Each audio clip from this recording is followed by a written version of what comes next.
Okay, good evening to everybody. I want to use this opportunity to welcome you all for this third day on Cisco training, CCNA, precisely CCNA 200, 301. And these are day 3 and module 3, which we are going to be talking about protocols and models.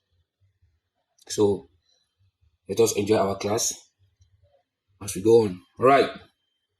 So in this module, what are we going to be discussing? What are the objectives of this module? So at the end of this module, what are the things that you need to know? You have to know the rules, the protocols, the protocol suites, the standard organization, the reference models, the data encapsulation, and data access. So at the end of this module, you need to understand the meaning of those key words. They are very, very important. They are the one easing communication within the network. So when you know this thing, you understand how communication or data flow from one person to another within a network. Okay, so now this is just the objective to explain to us. So we are going to the first subtopic, which is the rules. All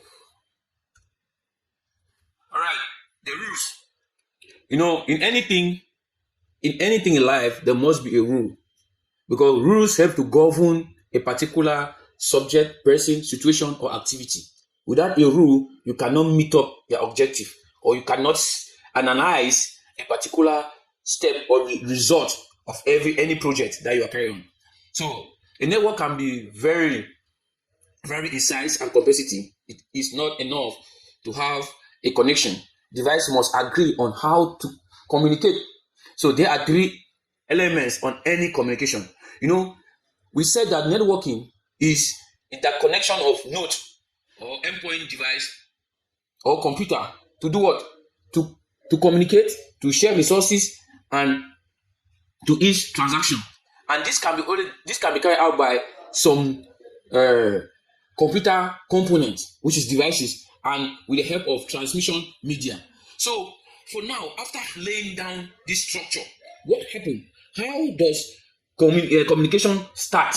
Communication starts by following a particular rule. For example, there must be a sender, which is the source. If communication want to start, for example, I want to talk with you. If I want to talk with you, I must make sure that there's you. There will first of all me, which is a source, and then the next thing I'm looking for is the person that I want to communicate to, which is the destination. So it is very, very important, which is the destination. So the 3 rules is, first, there must be a sender, which is a source. There must be a destination, which is the receiver, and there must be a channel. How do you want to pass the information? Which road do you want to use? What medium you want to use? So there must be a channel that be as a part of the communication to occur or to live and to arrive. So these 3 rules must be very, very, very important. You must know that for a communication to be successful in a network, first of all, there must be a source, which is a sender. There must be a destination, which is a receiver, and there must be a medium which that information must pass through for the communication to be complete. So that's the rules. You need to understand this one. This is the basic rule for networking. Okay. So now, how we call communication protocols? All communication are governed by protocols. Protocols are rules that communication will follow. The rules will vary depending on the protocols. So protocols is a rule that a communication needs to follow. For example, if I really want to chat with somebody, right? I don't want to chat with a colleague. I have a rules I need to follow. First of all, the first rules, I need to know the person who I want to chat with, which is a receiver. And I need to know the information which I really want to give the person, which is the receiver, and in which means I want to reach that person. Is it via mail? Is it via WhatsApp? Is it via call, direct call? And before doing that, I must know the person's address. I must know the person's address, whether his phone number, whether his house address, because I want to communicate. I can still do it through letter, writing a letter and I send to another person. I use the person as a medium to take the letter to that person. That's another thing now. For me to do that, I need to know the address of that person, the address of the house of that person. If I want to call the person directly, I need to have the person's phone number. If I want to write the person on mail, I need to have the person's email address. If I want to write the person. So with all these are protocols, because that is the thing that help communication to flow. Because if they are not there, you cannot make a successful communication. You cannot make a successful communication. So protocols are just rules that governs communication. Communication are governed by protocols. They are just the rules that you put in place for communication to flow. So let us go. We will see more. You see, like for example, here you have the source, the message source, and then here now is a signal which is passing through a transmitter, and then now here you have a transmission medium. So the signal is passing through a transmission medium and then reach at the receiver as a signal, and then now finally the person receive the message as a destination or as a receiver. So when it depends now on the method of which the person wants to communicate to that person. For example, if I'm communicating with you through phone, as I make a call, the data that I'm sending is being converted into a signal which passes through a transmission medium, maybe wireless, reaching the BTS. And the BTS now need to take it now straight. Before reaching to you, it must be converted from another BTS coming through your phone as a signal, and then now you receive the information as a destination person hearing the voice. But passing through that transmission, it is not passing as a voice, it's passing as a signal. All these steps, the conversion, the decoding, the encoding, these are protocols. It passes through various protocols to reach the destination. So, okay, let's go. Let's continue. So, rule establishment. You see, rule establishment is another method of which you can address, or let me say you can address your information. You can address your information or the message that you really want to send. For example, an easy communication. It is when the sender address or have a good format of the information. It will ease the receiver to understand what the sender is saying, because communication is complete where there's an acknowledgement. That means you send and say hello, and the sender say hello, and the receiver can say hi. That implies that that's a complete communication, because the receiver is responding to acknowledge that, okay, I'm getting you. So now if you are sending a message which is properly format, it makes the communication very, very difficult to flow, because why? The receiver will not understand what you are saying. There's a difference here of message arrangement, where the English is not well arranged. There's no punctuations. There's no grammar corrections, and this one is not well arranged, and this one is well arranged. So it shows that if, as a receiver, you receive this kind of message which is not well arranged, you find difficulty for you to comprehend it, because why? You are trying to trace the information. You are trying to understand the information, and that word is slow communication, and that is not an objective of networking. So it must be something that the communication must be where like, especially this thing that it is, when I say networking now, even the devices communicate. The devices communicate. It's not only about you, the person that is sending information to another person. It's about the device, the network devices, the components. Because the component are the one transmitting the information through a transmission medium. So they need to communicate. They need to understand the protocol. Because if you are using a wrong protocol here, the next hop, or which is a router, will not understand to flow or to where to pass the information, because the protocol is wrong. You are using a wrong protocol, a wrong format. So we are talking about protocol. Protocol helps the end devices to communicate properly, to know that, okay, this is the information. I receive the information. The header is this, the footer is this. This is this is that. Okay, now I'm sending this to this direction. This is the destination. I'm sending to the next hop. The next hop receive. I send it to this. Is the help of protocols. That's why there's a configuration. There are configurations that when you slide, you configure a network component, maybe a router here, we run protocol, and you configure another one, you run protocol. There will not be any synchronization between that two devices, and that the communication will not go through. You will not have accessibility. It will show fail, because why? It's not understanding the format of the data that you are sending, or the packet. Okay. So protocols must account for the following requirements. An identified sender and receiver, a common language and grammar, a speed and time of delivery, confirmation or acknowledgement requirements. These are the things that the protocols must use in the network. They must easily know when you are sending for the protocol must know where the message is coming from. They must know where it is going to, and they know the format in which you want to do the encapsulation format in which the message is being encapsulated, and what the speed in which you want the message to be delivered, and the time that the message was delivered, and then the confirmation, that means the acknowledgement that okay, the message now is well received, the sender have received the information. This is what the protocols must able to acquire or have as a requirement to make a perfect communication between the network.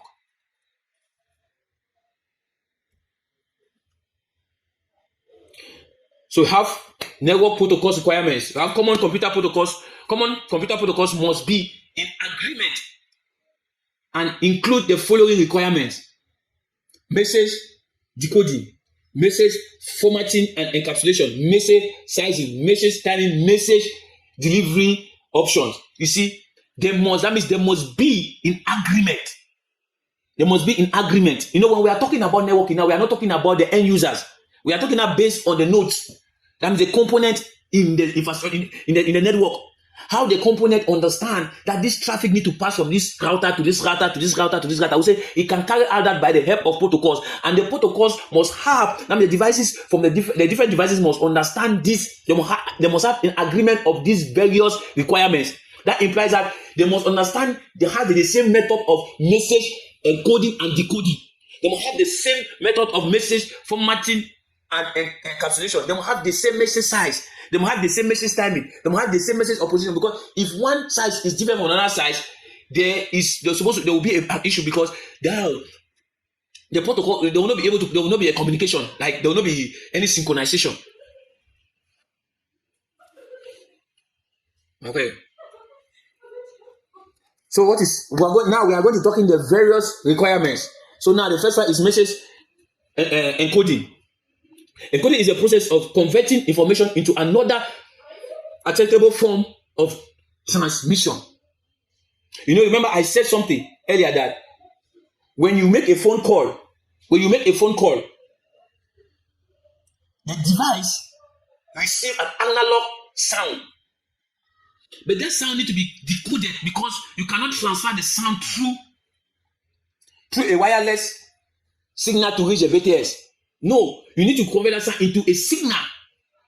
And that is a process called decoding. You transform the data into a different form for easy transmission. Now you convert it into a signal. And that signal, it goes like beats, in the form of beats. It passes through the transmission medium, being wireless or wire, being different type of wire, coaxial, fiber, optic, two-step. So then when it reaches at the end of the receiver do what? He decode it. That means now decode the signal now into voice or into the data or information that the person needs to see. So that's a form of message decoding.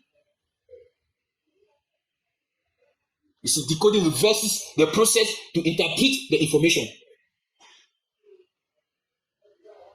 You type somebody or WhatsApp, hello, you send. Don't you just leave your phone as hello and passing through the signals and be going through the network and go as hello? No. It's decoding. It needs to be decoded and move into a signal. Then from there now, the receiver now you will need to be encoded, and the receiver now need to decode it to see, easy to interpret the information. Okay. So it shows that the devices from the receiving end and the sending end, and the host and the destination must understand the method of the decoding and encoding. It must be the same, because if they are not in agreement, the receiver will not get the information rightly, because he will not be able to decode it to see the information. So you get it. So the receiving, the host and the destination must understand the method of the decoding and encoding messages for the communication to go well in the network. So have message formatting and encapsulation. When a message is sent, it must use a specific format or structure. When the message is sent, it must use a specific format or structure. Message format depends on the type of information or type of message and the channel that is used to deliver the message. It is very clear. It is very clear. When you want to write a letter, there's something when you want to write a letter. There's a letter that you are writing to your friend and a letter that you are writing for an application for a job. It's not the same. But all their letters, but it's not the same. Why? Because the receiver person has a format that is expecting you for you to send. Then your address will be on your left. Your own address is supposed to be on the left side of the left side of the page, and then his own address is here. And then you have the salutation. You have something, and then at the end, he expects you to sign and your name. He already know the format. So you see, expecting he knows the format that this is the format I'm going to receive. So that's why at times when you do not meet the format, some company twist your application and throw. That is, the communication is ceased because you do not follow the format, the messaging format. You see. So when you're writing to a casual friend, you can even put anything. The person is not expecting more. It's just that this one is casual. So it is very easy. So the receiver is expecting something different based on, that's why I say the information. The formation of the information is based on the information and the channel that is used to deliver the information. So I'll give you an example. If you want to apply for a job, the way you draft your application letter is not the same way you want to write for your classmates. It's different because even the person that is receiving your information for your application, the person is expecting the person have a expective or have a specific format that is expecting from you. So one of that is that's one of their validation. If you don't meet the format, they take your application and throw. That is how it is. So if the format is not matched based on what the destination is expecting, the communication will know there will be a breach, like there will be loss, packet loss. The communication will not be complete in the network. The packet will not arrive safely. So there's a packet structure. You see, there's a packet structure that you see from here. You have here this side is supposed to be structured. The source IP address must be up. The destination IP address must be up. The payload length must be here, and then the next header must be here. The limited hop must be here. The flow level must be here. So this is a format in which the information need to be structured. And as it is sending like this, as the source is sending like this, this is how the destination person is expecting the structure to be like this. Only thing that can be changing is the different IP addresses and the different thing, but the structure must be like this. This position of source IP address, it must be the source IP address of the person. This position must be the destination IP address of the person. Even if it is changing different webcam to another different webcam, but this position should not get different information, but it should be given the source IP. So when he receives his check here, he knows that anything I'm seeing here is the source IP address of this package. So formatting and encapsulation, it is very, very important when it comes to networking. At times when you want to troubleshoot network, there are some things that you need to search. You start check some of these things. This is the kind of step it helps you to troubleshoot your network. It helps you to troubleshoot your network. So you must understand these things. Okay, message size. Encoding between hosts must be in an appropriate format for the medium. Messages sent across the network are converted to bits. I said it. When I say it's converted to bits. And the bits are encoded into a pattern of light, sound, or electrical impulses. The destination host must decode the signal to interpret the message. This one is very clear. I said it earlier that when you, for example, when you make a voice call, the analog, the voice is being converted to bits, and the bit that is being sent, you need to translate into a signal is being encoded, and then at the end, the signal is decoded so that the person can hear what you are saying. And you see, there's a particular size. There's a particular size in such a way that even if the size is breached, the communication will not be complete. And the communication will not be complete. Okay, let's continue. Okay, message timing.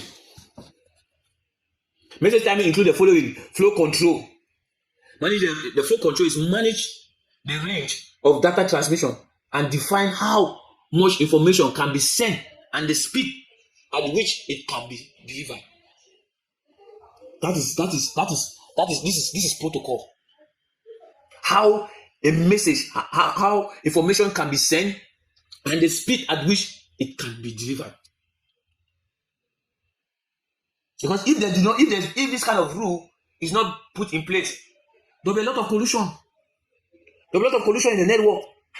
And there'll be a lot of, because there are networks that maybe they are still using what we call hub.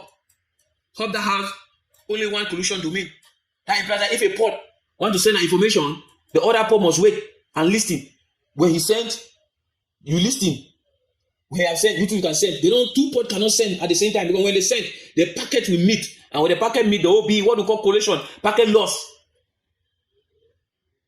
So situation of message timing flow control help to manage the network in such a way that packet can easily be delivered at a specific time and a specific speed to reduce situation like this, maybe flood in the network flood, saturation stuff. So have response timeout. You manage how long a device waits when it does not hear a reply from its destination. You see, one thing about networking is that there's a lot of communication in the background. You can never see. There's a lot of communication in the background. You see the two devices as they are connected like that. Not only two devices, as the devices are connected like that. That is what we call this hello message. They always check one another. Hey, how are you? Hey, to be an alert that my neighbor is up. My neighbor device is up. The next device is up. The next device is up. This is one of the things that helps to manage the process of HA, high availability. Because in high availability, this information of response timeout is very necessary, because when you configure a high availability, the standby and the active communicate in such a way that when the active is down, the standby pick up immediately. Because how will the standby know that the active is down? It's because of the response timeout message. When he cannot hear or get the hello message from his neighbor, he knows that, hey, his neighbor is down, so I take off. And some protocols has their configurations, how many minutes, and how you can, then there's a method that you can see change the minutes of the hello message between the devices, between the home, the standby and active, to keep to keep the network redundancy and make the high availability of the network. We have access method. It determines when someone can send a message. You see, it determines someone can send a message. There may be various rules governing issues like collusion. I just explained about collusion here. So what rules are explained, because this access method help you to know who can send a message and what time the person can send a message. Especially when I said a network that there's a lot of devices like hop. This one go in place because hop in a switch, a router, a switch their interface can send message at the same time. Any of the interface can send message. Each of the interfaces are collusion domain. But why hop, all the interface of hop is a one collusion domain? That implies that only one message can be transmitted. Two pods cannot transmit message at the same time simultaneously. No, one after the other. When it transmits, it listens. So this is helped by access method. You see. Okay, so have message delivery options. How can a message be delivered? How a message can be delivered. You have different methods in which message can be delivered. You have unicast. And unicast is when one-to-one communication. One-to-one communication. For example, if I'm calling you on direct call, it's one-to-one communication. You and I are talking. And then multicast is one-to-many. Typically not all, one-to-many. For example, you are in school, right? And the teacher said, Mr. Thomas, I want to see you. That is one-to-one, which is a unicast. But when the teacher said, hello, student, I would like to see the student in class 5. That is one-to-many.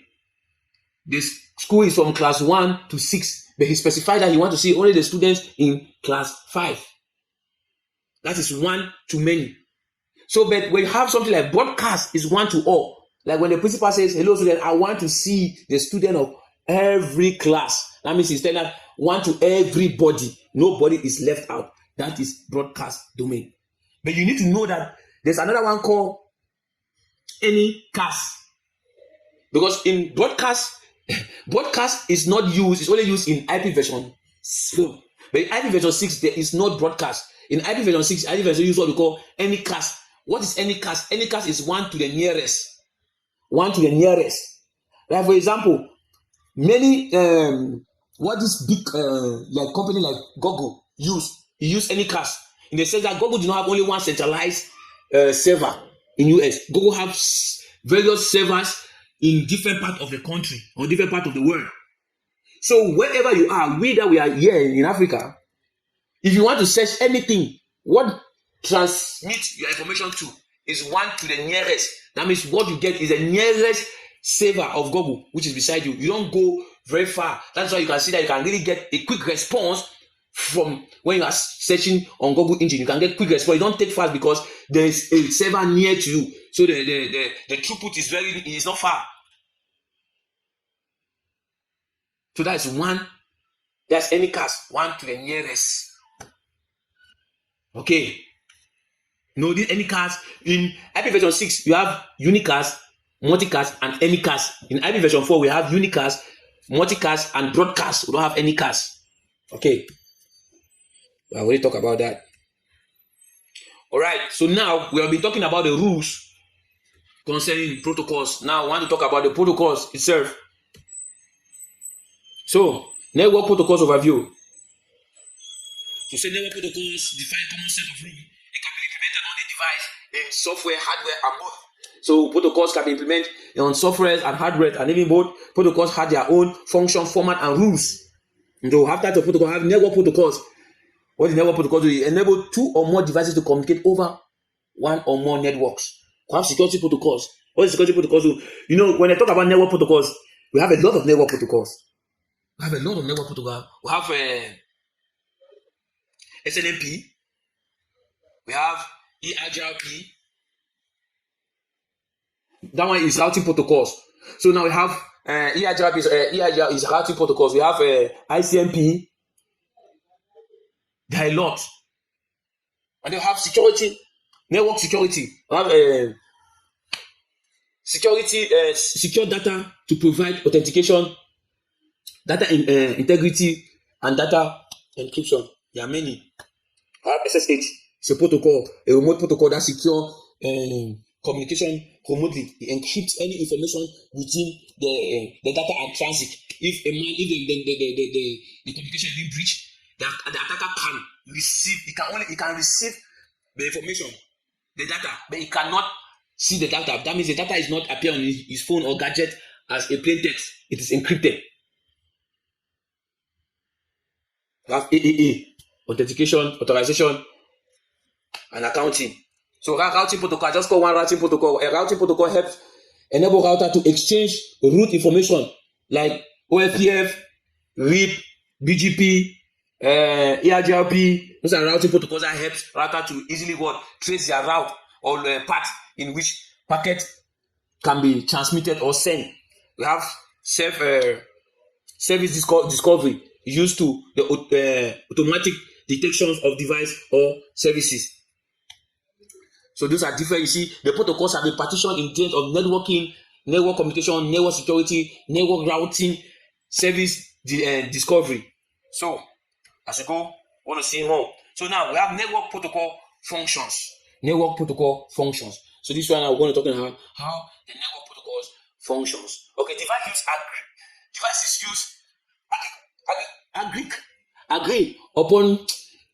used agree upon protocols to communicate. Protocols may have one of what? Protocols may have one or functions. Okay, what the trying to say is that there are some protocols that may have one function or more. You see, so when you see the functions in the left and the description on the right, so we have addressing, identify sender and receiver. There are protocols that identify sender and receiver. We have protocol like ICMP. We have even advanced resolution protocol, that is ARP, advanced resolution protocol. Then we have there are many. So reliability provides guarantee delivery. Yes, like the TCP.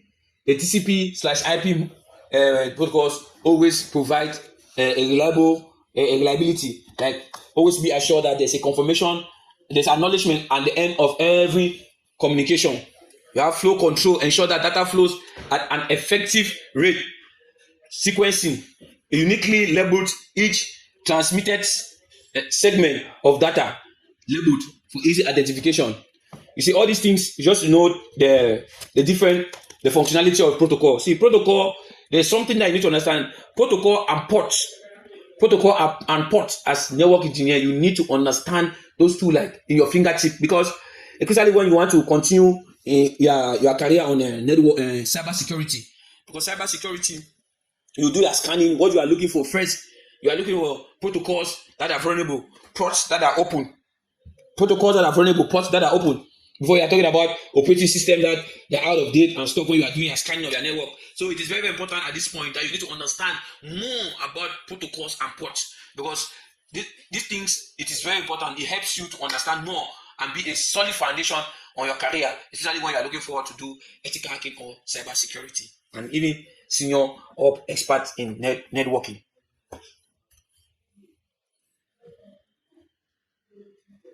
So we're going to talk about protocol interaction. Network require the use of several protocols. Each protocol has its own function and format. Each protocol has its own function and format. Each protocol has its own function and format.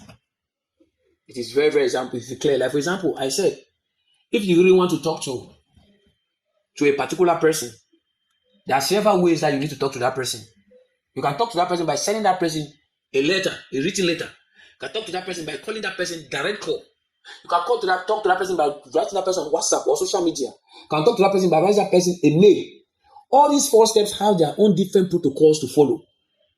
It is not the same. And each of the protocols have their own functionality.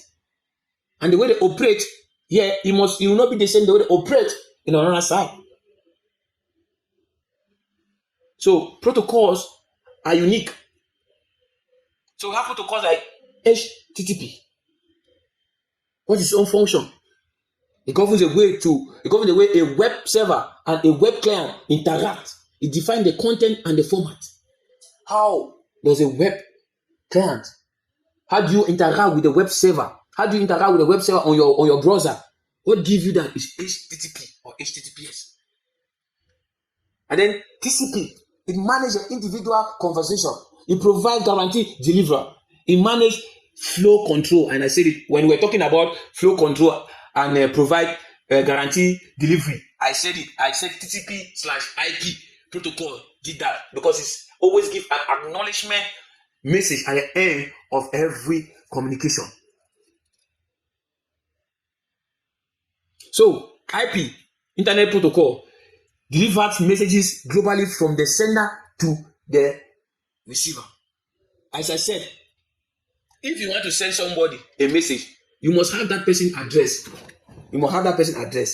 That's one of the protocol that it might be the same in those 4 examples that I use. Yes, because one, if you are sending a letter through a person or via a person, you must have the address of the house of that person that you are sending the letter to. So this address is like the IP address that helps to deliver the message from one, because that address that person will take. I'm looking for so and so address number this to get to that destination. If you are writing the person on WhatsApp, you need to have the person number on WhatsApp. Because when you are sending, that is the number they are looking to merge it with the IP address of the device. When you are using mail, you must have the person's email. So this is how IP address operates in network. IP address help to deliver packet form. You see, because you cannot have a packet that you want to send. You don't have in your data format and in your message format or data format and encapsulation, your source IP address is there, and then your destination IP address is empty. It doesn't make sense. So Ethernet, it delivers message from one NIC, that's network interface card, to another NIC of the same internet local area network. So this one is layer 2. This one is a point of layer 2. This position is a point of layer 2. Here it ends at the level of switch, where their own address here they use to send information between one network interface card to another network is what we call MAC address. MAC address. MAC address. And the segmentation here, MAC address. And what operates here, it's what we call frame. It's frame. So the format of the frame or the encapsulation of the frame contain the source MAC address and the destination MAC address. So this one is at the layer 2. This one operates at the layer 2. This protocol operates at the layer 2. Why this one operates at layer 3 above? Layer 3. Okay. So we're going to talk about protocol suites. All right. So protocols must be able to work with another protocols. The protocol suite is a group of interrelated protocols necessary for performing communication function. It is very important because it's just like they are joint. They help one another. Because if you see the level of data transmission from one level of the iOS model or the TCP/IP model, you realize that it moved from bit to frame, from frame to packet, and all these different formats, it is governed by different protocols. So that implies that, and the protocols are so unique in their area. For example, you cannot expect using an IP address in layer 2. For you to do that, there must be another protocol that will help to work out that it can work in that level. And that protocol can be ARA, yes, advanced resolution. Yes, advanced address resolution. No, it's address resolution protocol. I need to check. You guys, we need to check on this.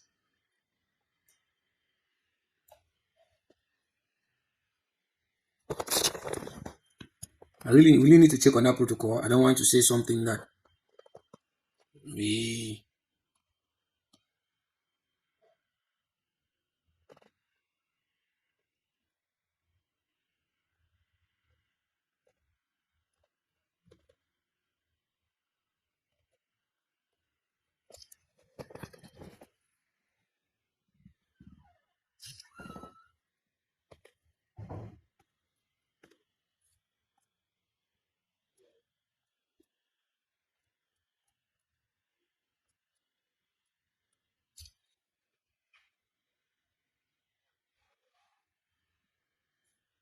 Okay, so it's there is ARP now. It's address resolution protocol. That's a protocol. So I'm writing it right here, but it's a name that was really sorry about that. It's address resolution protocol.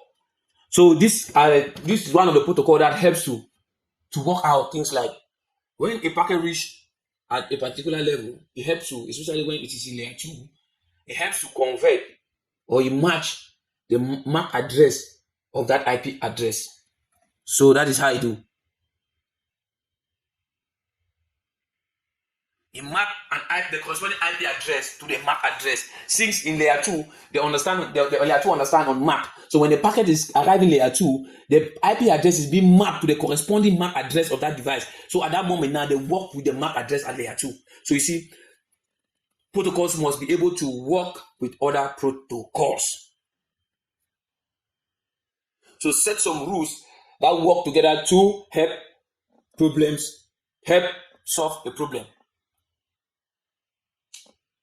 So I said protocols are viewed in terms of layers. I already said that. I said because there are different protocols in different layers. A different protocol in different layers. So as we go further, we're going to see the models and see the different layers and the different kind of protocols. So evaluation of protocol suites.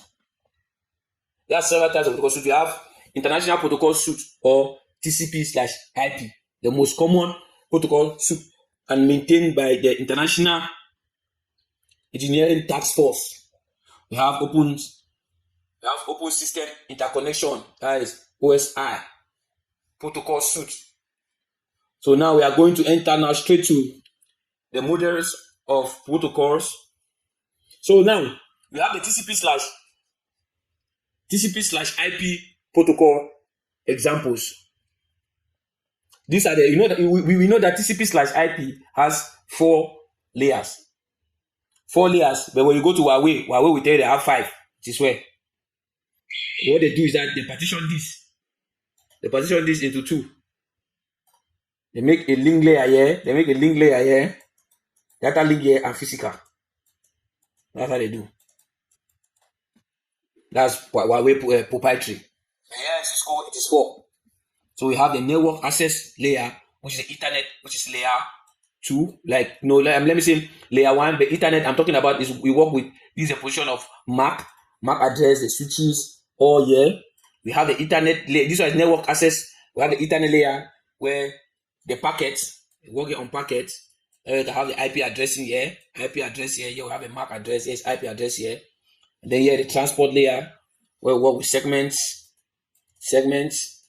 The protocol that work here is TCP. Here is IP. Here is Ethernet. When you see Ethernet, just know that it's frame Ethernet. Then here you have the HTTP, which is the application. That's the protocol that operates here. HTTP or HTTPS for security. So what are we saying? We are giving the different layers of TCP/IP. So now, if a communication wants to flow from here to this server, what happened? It is giving you this structure. This structure explains how the data or the information leaves from this PC and straight to the server, and that's how it goes. And come back from here the same. That's how it goes. For example, if you are living here at this point, where are you? We are living here at this point. Where are you? You are at the network access layer. When you move here, what are you transmitting? We are transmitting here in terms of frames. This is just a summarized diagram or structure, because at this point in time there must be a core network here. Maybe there are switches here, because you cannot live from a PC. Cannot live from a PC and go straight to the internet. So there must be a switch here, a network here. So when you move here, it goes straight. This is a follow. That's how it follows. This is how it follows. Bam, it goes and happen like that. No, what I'm trying to say is that when you start here, where are you? This is where you are, right? You are at your application. You are sending information. You move down. You reach here. When you reach here, it goes. That's how it passes and it reach there. So everything be equal. We're going to see more as we go further.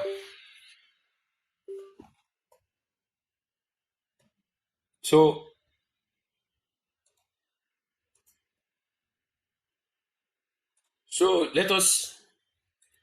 we have talked about this. Now explains, this is a different layer, right? We have a different layer here. This layer, this application layer. We are going to see different protocols. This is DNS, name resolution protocol, host configuration, DHCPs. These are protocols that operate in this layer. And then here we have only 2 protocols in transport layer. We have the UCP and the we have the TCP and the UDP. I believe we're going to talk the different. This one is connection oriented. This one is connectionless. What does that mean? It implies that this one, there's what we call a 3 handshake, and there's an acknowledgement when a message is being sent. So when this person say hello, this is a sender here, this is a receiver here. Before a communication wants to start, there must be a 3 handshake. That implies that they will say hello, say hi, are you there? Okay, before communication starts. But at this particular one here, this connectionless, there is no 3 handshake. As he send the message to you, whether you receive it or you don't receive it, or it doesn't concern this man. He has already sent it. That's the difference between what I say connectionless and cohesion oriented. That's the first characteristics. That is your differences between these 2 protocols. This one does not give any acknowledgement, whether he accepts successfully or not. Like for example, when you send a mail, you see it says sent After you say sent, you give an acknowledgement that you have sent. With this protocol, there's no acknowledgement. As you go, whether you receive it or you arrive. So now at this internet layer, we have IP version 4, IP version 6, we have NAT, network address resolution protocol. Here we have ICMP version 4, ICMP version 6. We have here in the routing section here, because there's routing that occurs. These are we have RIP, we have OVF, ARGLP, BGP. All these things that at the end you understand all these things and you configure them. This routing like this, and or even this one like this, you understand them. So at the network access layer, you have Mr. Address Resolution Protocol. This is a man. You have the Ethernet and the WLAN. These are the different protocols that operate here. So these are the people that give the particular rules for communication to pass within the network. Without these people, there cannot be. For example, without you see this one like this mail. You see this mail people here. These are the one that these are the protocol that runs mail. These are the file share file protocols. This one is a web. These are the webs. You see, those are the protocols that when you are using the internet, don't know what happened.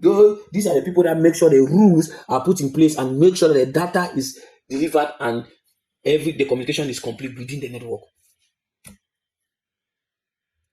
Okay, IP process like this. TCP/IP communication process. A web server encapsulates and send a message and send a web page to a client. So this one is just talking about, have we explained this all? This is a web server at this particular point. And this is a client. Just like this is a Facebook web server. And this is you in your house. So how does it go? It shows from here. The user sends data. The data goes to a TCP segmentation. It moves to IP packet and packet to frame. And frame now, it goes now straight to the server.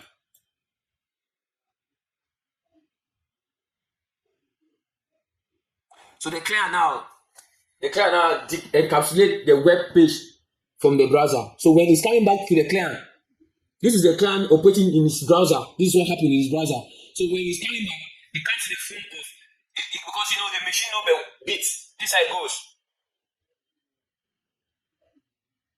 So when it's coming back for him as a request, it comes in this form of bits. You need to decode it, encapsulate it, and bring it into a way that he can interpret it. Standard organizations.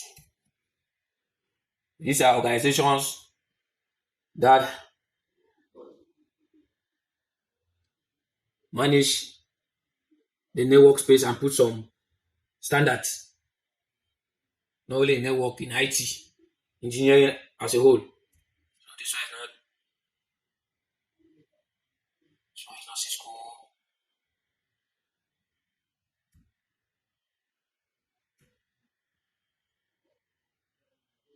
That one just use the network standards.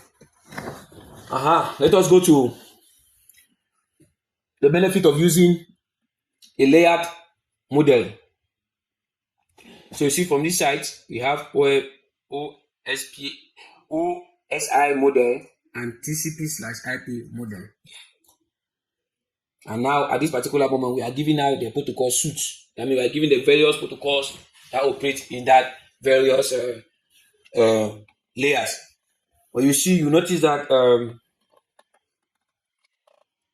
the OSI model has about 7 layers. 1, 2, 3, 4, 5, 6, 7 layers. Why? The TCP have 4 layers. But the same protocols that operate with the OSI model is the same protocols that operate with the TCP/IP model. So this model explains how data is being transmitted from one node to another node till it arrives its destination, and how it is being sent again from another node to another node until it arrives its destination. For example, when you see this and this site, A and B. if this person here want to connect to this person, this transmission video, this model explain how the packet will leave this person's desktop through the browser by the help of this this this protocol HTTP. Maybe he want to access by this server, maybe this web server. So what will happen when he leave here? He will go through this person, the DNS. DNS can help him to translate or look for the corresponding server name to that IP address and link him straight to their web server. And all that we pass these various from session. So we have talked about that one. You explain all the session, the protocols, the session, the transportation, the network, the digital link, and the physical link. So as we go further, we'll see that I will explain more details. So benefit of using layer model. These are the benefits of using the layer model. Assist in protocol design, because protocols that operate at the specific layer have defined information that they act upon, and they define interface to the layer above and below. So that model first of all helps to design, position the particular protocols and their layer which they operate, and explain how they manage the different form of information. Like for example, here I would like to go back again. There at the physical layer, the information here is represented as bit. When you move here and go up here, it is formed as frame. Here as frame, and the most important devices that are working here in this physical is hop and NAT. That's interface card. Interface card. At this layer 2, the devices that are operating here is switches,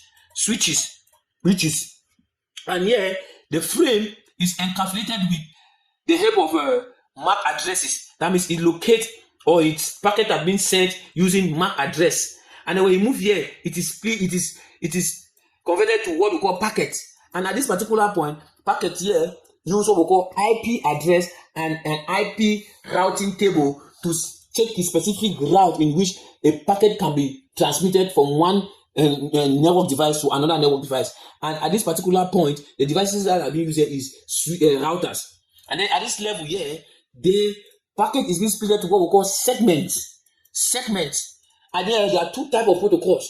You have the TCP protocols and the UDP protocols. The TCP protocols are protocols that when it initiates its session, or it determines the kind of session that can be launched. Because as I earlier said, when you use TCP, there is what we call a connection-oriented communication. While the UDP, there is connectless communication. From there now, we have what we call presentation. This one talk about how the data is being encrypted, decrypted at this level before now appearing to the web, which is a page for you to see now the data to be seen physically in such a way that you can interpret or communicate with the data or the information that you are seeing, which is being sent. So this is how packets are being appeared in different layers in the OSI model. Okay, we're talking about the foster competition between products from different vendors can work together, prevent technology or capability changes in one layer from affecting another layer above and below, provide a common language to describe networking functions and capability. So that is an important use of this. I've already explained how it works and how the packets are being split and stuff. So these are the different, how the physical layer, I've already explained the different sessions.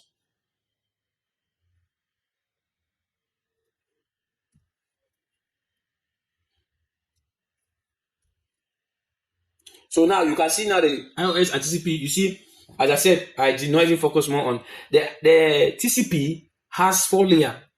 You see, the 4 layers shows that at the application layer, it compresses the application layer of the OSI, the presentation and the session. While the transport remain the same, And then now the network layer here is called the internet layer on TCP. And then here now the network access compress the data link and the physical layer. So, but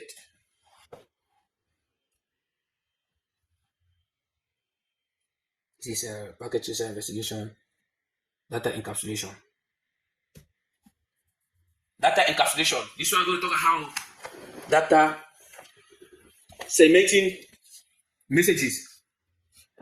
So segmenting message is a process of breaking up messages into smaller units. Complexity is the processes of taking multiple streams of segmented data and interleaving them together. Segmented messages have two primary benefits: increased speed and increased efficiency. I just want to explain again more about this segmenting of message. You see, we say segmenting message is break up message into smaller pieces. Just like we are doing subnetting, taking a one network and bringing it to another smaller network. And the important reasons for that is to increase speed. A large amount of data can be sent over the network without tying up a communication link. You see, when a message is bulk, you try to split the message, like segment the message in such a way that the link no need to be saturated, but the information or the message should be leaving the receiver or the source to the destination in a smaller unit, but all get to the destination. This is just to increase efficiency of that link and increase speed of the link. Sequencing message is a process of numbering the segments so that the message can be reassembled at the destination server. As I said, when you leave the destination, the source, it will go at a smaller unit, smaller unit until you reach the destination. But now, when you segment the message now, you don't know which one is first, which one is second, which one is third. So when they get to the destination now, for the destination to reassemble it might be a bit challenging. That is why sequencing is coming. So as they segment it, they give a number. As they segment it, they give a number. As they segment it, they give a number. So when you arrive at the destination, this is part 1, this is part 2, this is part 3, this is part 4, and they bring this together and it is the work. Because if it could have been a situation where, okay, now we say the advantage of segmentation is to increase speed of a link and to increase the efficiency of the link.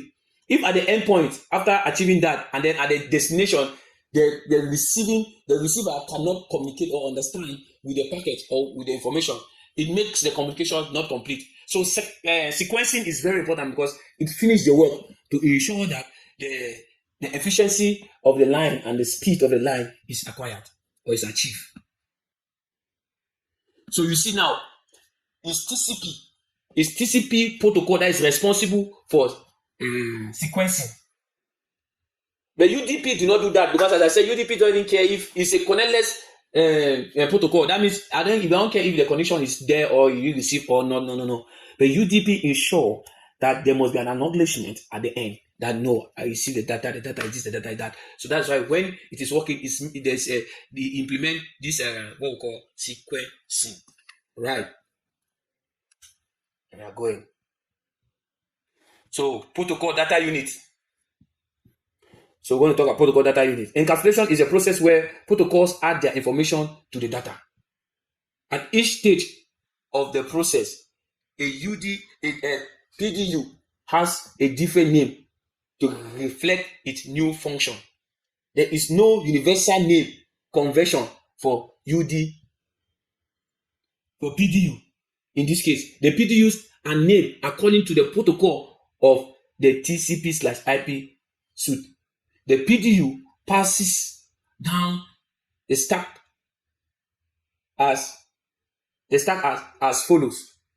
Okay, we talk about data encapsulation and formatting, and we see an example of a packet where we see some encapsulation sections in a packet, header where you have the destination IP, you have the source IP, you have the hub limit, you have a lot of other encapsulation sections in the editing. So there's what we call the protocol data unit, which is called PDU unit. At this unit, there is a particular that unit, each protocol that carry out its own functionality in the level where that packet is being transmitted. The protocol put its name in that particular, encapsulate its name in the header of that data. The header of that data. For example, these are the different protocol packet units as seen here. When you see as data, know that it has reached at the level of the presentation, or at the level of the feed level, the OSI, the presentation, the session, at the session level. So when you see at the segment, know that it's at the 5-layer level, which is transport. Sorry, at this, you know that it is at the third. This is at 5-layer. Sorry, this data is know that it's from 5-layer, 6-layer, and application. You know, when you see segment, you know that this is at the transport layer. You see this packet, you know this as a network layer. You see frame, you know that at the data link layer, and you see bit, you know that it is at the physical layer. So, for example, when the device, when the information is at the NAC, which is the network interface card, this bit is named at the header of that thing. That means he put his name at this PDU on the encapsulation file, encapsulation and data. So that is what will be there. So when you move from this place and go to frame, it is frame that will take over.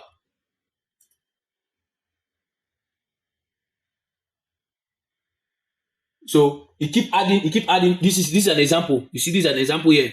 You move, passes down the stick from data, which is from the email.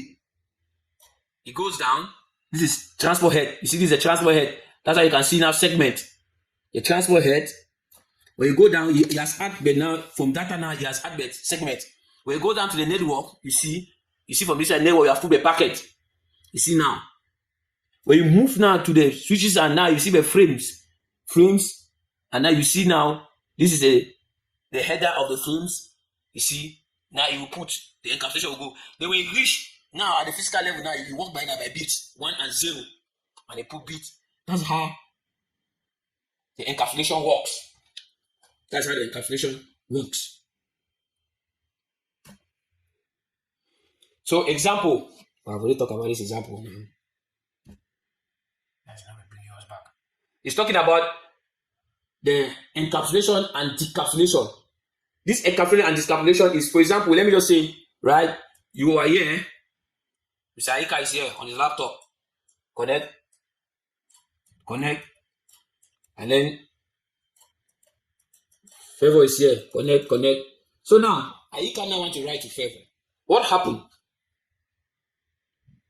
It start encapsulate.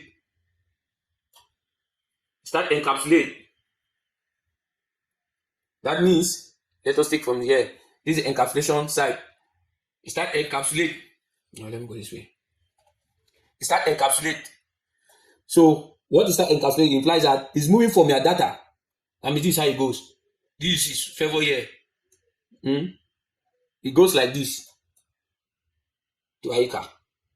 That's how it goes to Aika. Favor. This is Favor. It goes to Aika. So when Aika receive, this is Aika. What did Aika do? Aika decapsulate so that you can see it as data in the screen. This is how the process go. This is how it goes. This is Favor encapsulating it after writing hello. Aika, it start to encapsulate. It's changing, and when you reach as bit, it will transfer here as it goes here. Before Aika want to see this one laptop here, Aika needs to work to encapsulate. That is starting from here, from the bit, bringing back to frame, packet segment, and the data, but he can see it on his laptop. That is what it means. Okay, data access. We're going to talk about addressing addressing is very, very important, because we said communication cannot go out without addressing.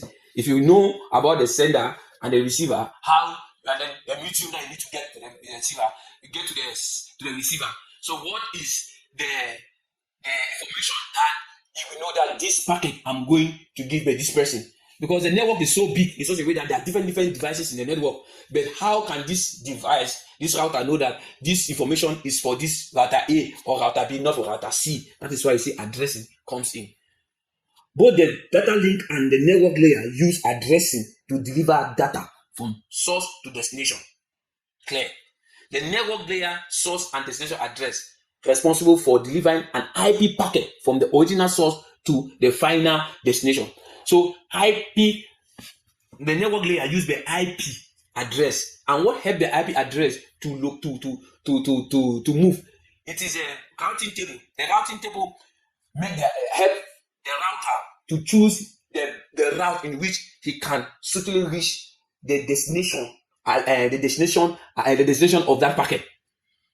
Okay, now we get a data link source and destination address responsible for delivering data link frame from one network interface card to another network interface card by the help of MAC address. This is MAC address. You can also call it physical address.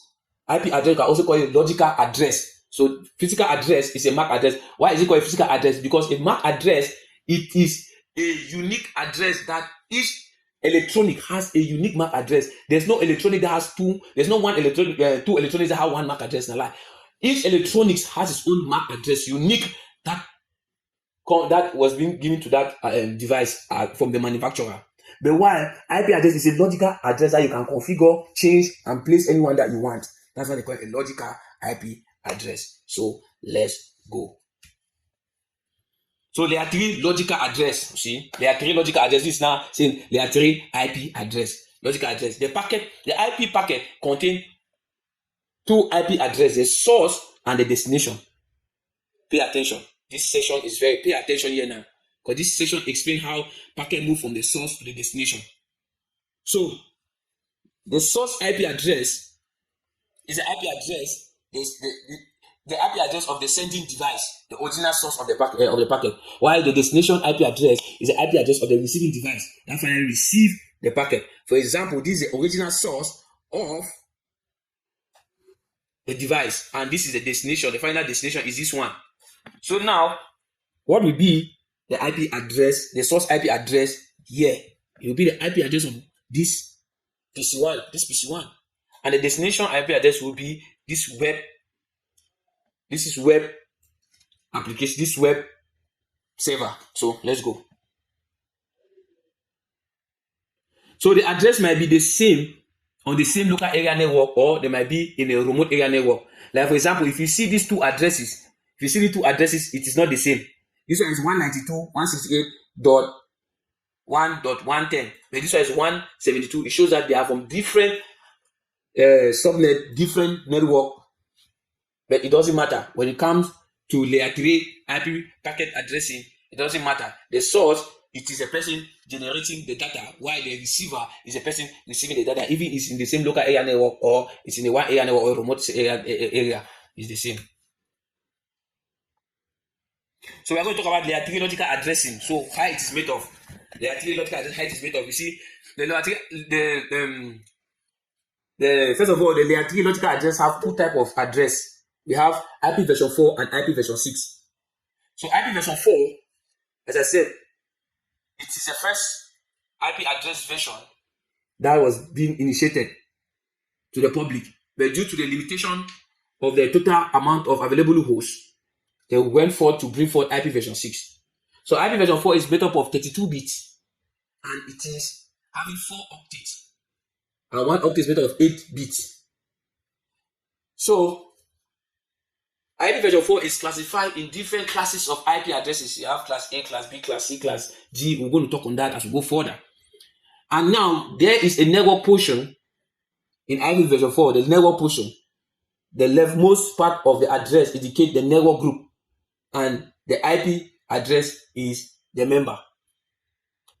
The host portion, or interface ID in version 6, is a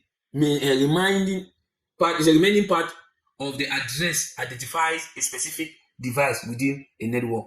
The portion is unique for each device on the network. Okay, I want to explain this to you now. What is saying? We said we have different classes.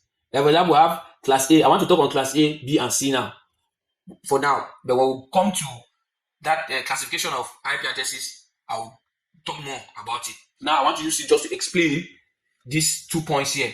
In class A, where, as we said, IP version 4 has the 4 octets. That means x dot x dot x dot x. So this is 4 octets. This 4 octet here is 8 bit, here is 8 bit, here is 8 bit, here is 8 bit, make it 32 bits in total. So now in class A, right, this first octet, it is called the network. While this 3 is called the host network. What does that mean? What am I saying? I'm telling you that, okay, now for example, this first address here is the address of a network. That means a group of devices. And then this one is from here going here. It is an address of a particular device of that network. For example, in your family, you have 4 of you in your family, and your family name is Mba. Your family name is Mba. And then you have Mba Favor. You have Mba Thomas. You have Mba Clinton. I have Mba Daniel. This is a network. We are 4 of us. We are a network already. So the Mba is our network portion because all of us have similar. Mba. Then this Favor now is you, a particular person in that network.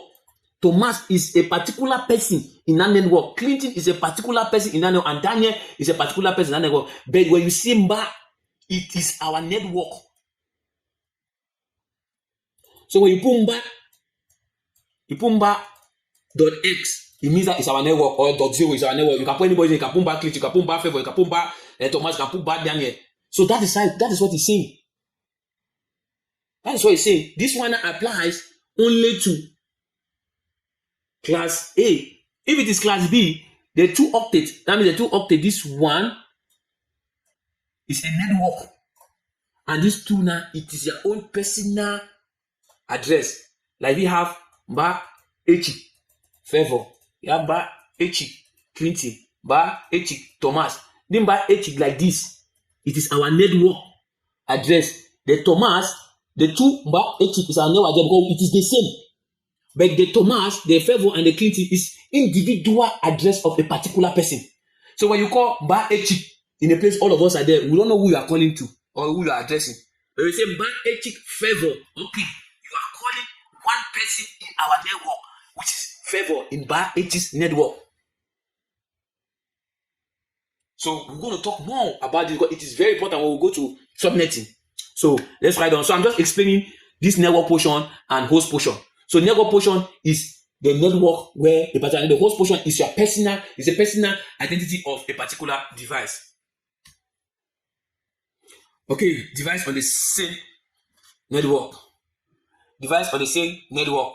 All right, this is just talking about a local area network where there's a one broadcast domain and one subnet. For example, what I was just explaining, this is an example of a device in the same network. Let me carve it just like I see it. This is it. This is a device in the same network. Why do you say the same network? Because one, they work in one broadcast domain, and if you look, it's the same. It's the same. It's the same. It's the same. It's the same. It's the same. It's the same. So now, what changed? This is our host. This is our network portion now. This is our network portion now. This is a network portion. This is a network portion of this device. That means all the device belongs to this network. But now, what is the unique identity of this particular device inside that network? Is .10. This is it. It's .10. It's .110. Sorry. Why this FTP server is .9? It's .9. You see, that is how it occurs. That is how it occurs. So now if a data transmission want to occur now, for example, this favor here want to send to Thomas at this particular moment, which they are in the same area network, how does it go in the level of encapsulation of that is maybe frame header or packet header? You see the destination MAC address. The destination MAC address will not change. It will be CCCCCCCCC, which is this destination. And the source MAC address will not change, which is A, because he is the one sending and he is the one receiving. Okay, now this at the level of data link. Data link layer. When we say data link, we said data link layer work with frames, and frames use the word MAC address. So now let us go to the network layer where it works with IP address, because you know that as a computer has a MAC address and an IP address. All devices have MAC address and IP address. As I said, all devices, all electronics, even your phone, have a MAC address. An IP address now is a logical address that you can put in that device to connect that device in a particular network. So now we go now to the network layer now. What will be the source? It will be, follow up, please, follow up. It will be the IP address of the source, the sender, which is this person with AAA MAC address. So now, what happened to the destination? The destination is still the person which is receiving. This person which is receiving, which is the same network. This is very easy because this is a local area network. We'll come to see a position where it is the sender is out of the network. That implies that it's not in a local area network. It is in a remote area like this server here. What happened with the encapsulation? Maybe the frame header and the IP header encapsulation. We're going to see that because here in the same local area network is straightforward. The source IP address will be the source of the sender. The source MAC address will be the source of the sender. The destination MAC address will be the destination of the destination address of the destination person, and the source IP address. The destination IP address will be the destination of the person. But when it goes out of that local area network, it changed. Everything changed. It's not operate like that, and we're going to see it further as we continue. Okay. This is what we just explained recently, right? Okay, boom. This is a scenario where the devices on a remote network, they are not now on the same local area network. You see, this is an area network. This is a local area network, a brush, and this is another area network, a brush. At this particular point now, we can call this ISP, maybe the service provider, and then you can call the one maybe the branch. You can call this one the branch, and then we can call the one the head office. The head office, AQ, the head office. So now, if you look here, the IP address here is different. The IP address here is different because here this is 192 and here is 172. You see now it's different. They are from different family.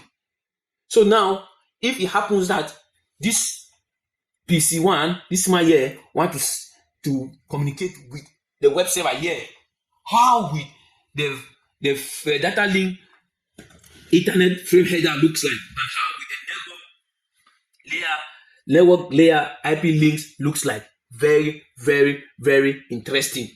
Very, very interesting. Now, see what will happen.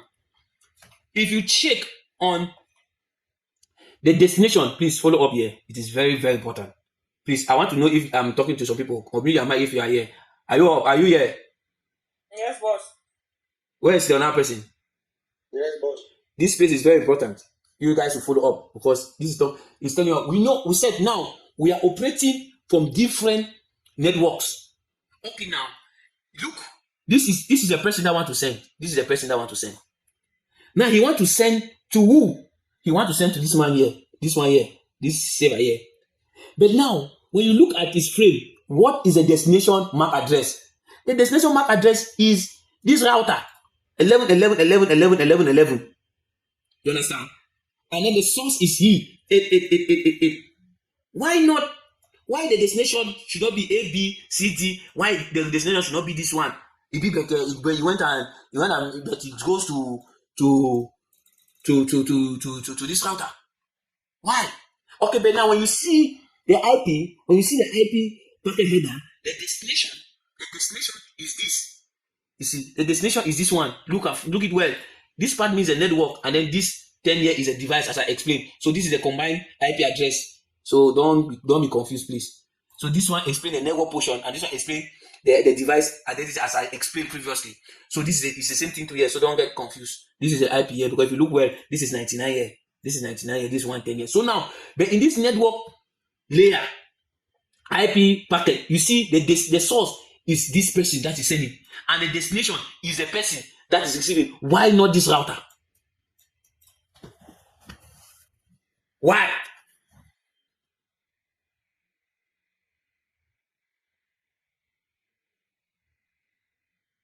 You see, at this level, we said at this level, what we talk here, we talk about the level of frame, because here is layer 2. This is a switch here. Switch doesn't know MAC address. Switch doesn't know IP address. He knows the MAC address.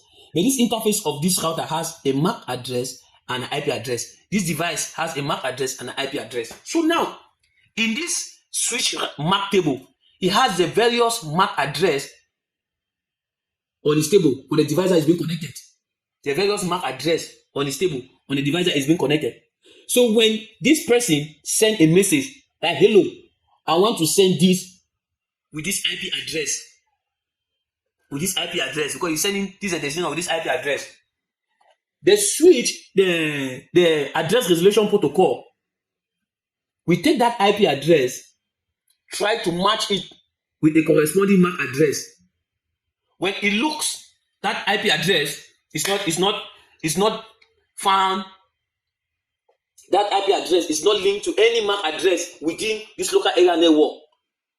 What he will do is that he will send the address straight. The switch will send the message straight to the next hop.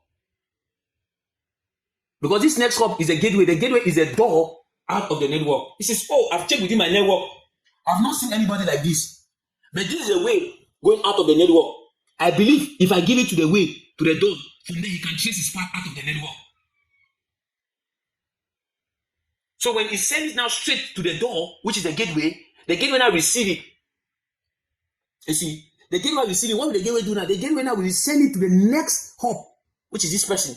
Because he will check, hey, I don't have it. So he will send it to the next person. And I send it to the next person, the destination IP is not changing. This destination IP and this source IP, it's not changing. This destination IP is not changing. The source IP which will be from this, but the destination IP is not changing. What will change now? The source MAC address will be this address now of this router, and the destination MAC address will be the MAC address is 2222222 of this one. So when you reach here now, what you will do now? You say, oh, look me this IP, because in his IP header, he has this destination. His destination IP address. He said, look, within, so address resolution protocol, we look now within this local area network to see if there's any MAC address that match this IP. When he have it, he said, okay, yes, this is a MAC address. So this person now, this router now, will send, and he will send in the source MAC address will be his MAC address, and the destination MAC address will be the MAC address of this device. And then now, the destination IP and everything will be the same, and it will just go to the device. That's how it operates.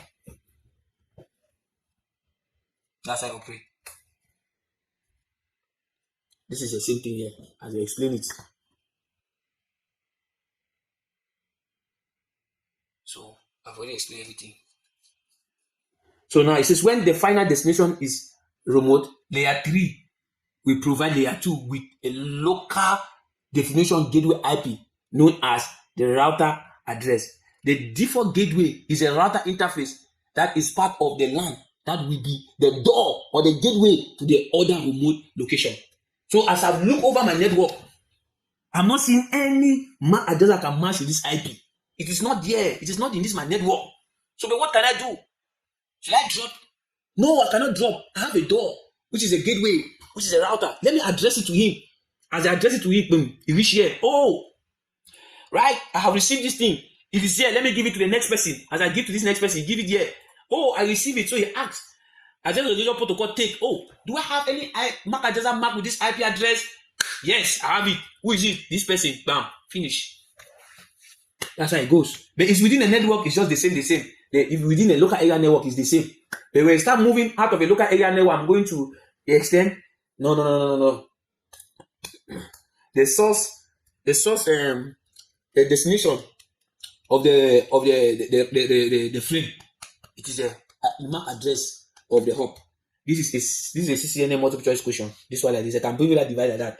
It keeps spaces. Keep spaces like this. You just give it kind of divide. It keeps spaces like this. Then you drag the question and come and put.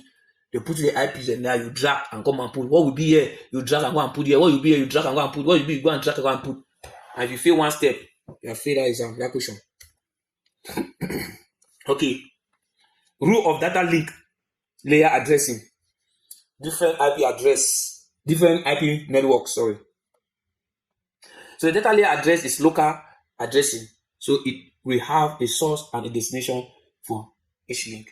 The MAC address for the first signal is this is so here now it's explaining what I just explained to you. Now it's talking about if a rule of a data layer addressing different IP address, different IP network. So it's just explaining what I already explained in that scenario. I just used the graph to brush everything because the graph was so sweet to use it and brush everything with it. All right, data layer addressing. Oh, we have spoke on these things already. So when you receive the note, you go through and you understand everything about. So this installing Wireshark, but we need to use Wireshark on this at this level to monitor traffic, to not monitor, to examine what I just explained. To see truly that if a packet leave from here to here, we monitor the packet path and see the header and see where it left and where it go to. You can use Wireshark to do the capture. But since with time we will not do it, I will make a video on that and then hopefully you stay tuned and then you watch the video. I will put the link as I usually do for you to go through and watch. Meanwhile, after that, after watching, we will do a serious assignment for you to go and do your own too and then present it in the next class. So you see, this is part of the lab, capturing and analyzing local ICMP data in Wireshark. It's a very interesting assignment because Wireshark is a very important tool that you can use as a network engineer to examine and analyze your traffic within your network. So okay, so this is just module for questions, and we are done for today. So far, so good.